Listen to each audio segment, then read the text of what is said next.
Hi hello வணக்கம் welcome back to the show. நான் உங்கள் நெல்லை வேலு பேசுகிறேன். நீங்கள் பார்த்துட்டு இருக்குது பேப்பர் ரெடி 248 சேனல். இன்றைக்கி நம்ம வீடியோவில் யாரை பற்றி பேச போகிறோம் அப்படின்னா, வணக்கம் உங்கோ ஃப்ரெண்ட்ஸ். நம்ம சீலாவை பற்றி பேச போகிறோம். வணக்கம் உங்கோ சீலா நெல்லை சங்கரை பற்றி பேச போகிறோம். எல்லாருமே கேட்குறீங்க வணக்கம் உங்கோ சீலா நெல்லை சங்கரை பற்றி.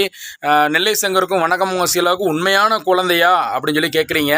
நான் என்ன சொல்கிறேன் அப்படின்னா, ஏங்க நீங்கள் இன்னுமாங்க உங்களுக்கு புரியலை.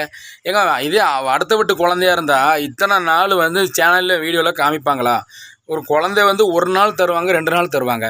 இவங்க டெய்லியாங்க பக்கத்து வீட்டு குழந்தையா இருந்தால் எதாவது கொடுத்துக்கிட்டே இருப்பாங்க. ரெண்டாவது குழந்தை பெற்றவங்களுக்கு ஒரு குழந்தைய அடுத்தவங்க கொடுக்குங்க ஒரு இது இருக்காதா, கஷ்டம் இருக்காதா?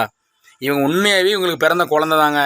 அது போக இன்னொன்று என்னென்னா, அந்த குழந்தைய கையில் வச்சு கொஞ்சம் மற்ற குழந்தை புதுசாக இருக்கும் ஆளை பார்க்கும்போது அந்த குழந்தை என்ன ஆகும், அவங்கள பார்த்தா அழுகும். இவங்க குழந்தை அழகாக கையில் வச்சு கொஞ்சிக்கிட்டு இருக்காங்க சீலா தங்கச்சி. அது போக அது காலில் கையில் கொலுசு மோதிரம் எல்லாம் போட்டுவிட்ருக்காங்க. அழகாக பார்த்து சிரிக்க ரசிக்குது. நீங்கள் எத்தனை நாளைக்கு மக்கள் இப்படி இருக்க போகிறீங்க? நம்புங்க, அது பாவங்க. அது உண்மையான அவங்களோட குழந்தை, கஷ்டப்பட்டு பெற்றெடுத்த ஒரு குழந்தை தான். சரியா? நான் என்ன சொல்கிறேன்னா, அடுத்தவங்க குழந்தை பக்கத்து வீட்டு குழந்தை அப்படிலாம் சொல்லாதீங்க. அது 10 மாதம் கஷ்டப்பட்டு தவம் இருந்து 36 வயசில் ஒரு பொண்ணு, அது சிசேரியன் பண்ணி அந்த குழந்தை பிறந்திருக்கு. அப்படி ஓயாமல் அப்படியே அடுத்தவங்க குழந்தை சொல்லிக்கிட்டே இருக்கும்போது என்ன தெரியுமா, அந்த பெத்த தாய்க்கு மனசு வேதனைப்படும். சரியா? அப்படித்தான் இப்போ சீலா தங்கச்சி வேதனைப்படுது. நெல்லை சங்கர் மாப்பிள்ளையும் ரொம்ப வேதனைப்பட்டுக்கிட்டு இருக்காரு.